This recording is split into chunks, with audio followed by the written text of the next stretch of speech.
Hello बच्चों, let's read this question. The question says which one of the following has the strongest O-O bond? 1 O2 plus, 2 O2, 3 O2 minus, 4 O2 2 minus. इस question को solve करने के लिए हमारे पास जो की कॉन्सेप्ट प्रेजेंट होना जरूरी है, that is to know about the bond order and the stronger bond. ये जो नॉर्मल O2 होते हैं इसमें कितने नंबर ऑफ इलेक्ट्रॉन्स प्रेजेंट होते हैं? टोटल 16 नंबर्स, क्योंकि दोनों ऑक्सीजन एटॉम मिला के एक ऑक्सीजन मॉलिक्यूल बनता है, तो एक ऑक्सीजन एटॉम में 8 इलेक्ट्रॉन है, तो दो मिला के 16 हो गया। अभी ये जो O2 प्लस है इसमें आएगा 15, क्योंकि प्लस मतलब एक इलेक्ट्रॉन कम है।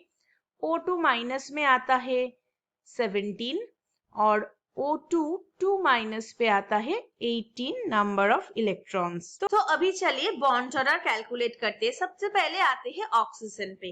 बॉन्ड ऑर्डर कैलकुलेट करने का जो फॉर्मूला है वो है हाफ, फिर क्या करना पड़ेगा, बॉन्डिंग इलेक्ट्रॉन बस माइनस नॉन बॉन्डिंग इलेक्ट्रॉन। तो इसके लिए हो जाएगा 10 माइनस 6 यानी कि हाफ मल्टीप्लाइड बाई 4 यानी कि 2। तो ऑक्सीजन के लिए आ गया है 2।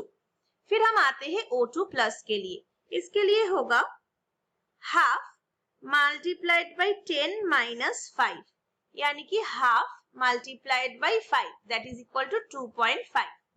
फिर आते हैं O2 माइनस पे।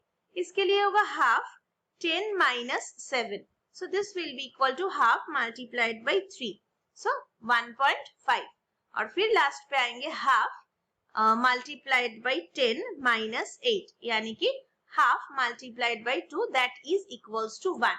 तो हमने पहले ही देखा था कि जिसका बॉन्ड ऑर्डर सबसे ज्यादा होगा वो ही स्ट्रॉन्गेस्ट दिखाएगा, स्ट्रॉन्गेस्ट बॉन्ड दिखाएगा। तो देखिए सबसे ज्यादा किसके लिए है, 2.5 यानी कि O2 प्लस के लिए है। तो हमारा आंसर क्या हो जाएगा, O2 plus. So the final answer is option 1. Hope you understood it well. Best of luck.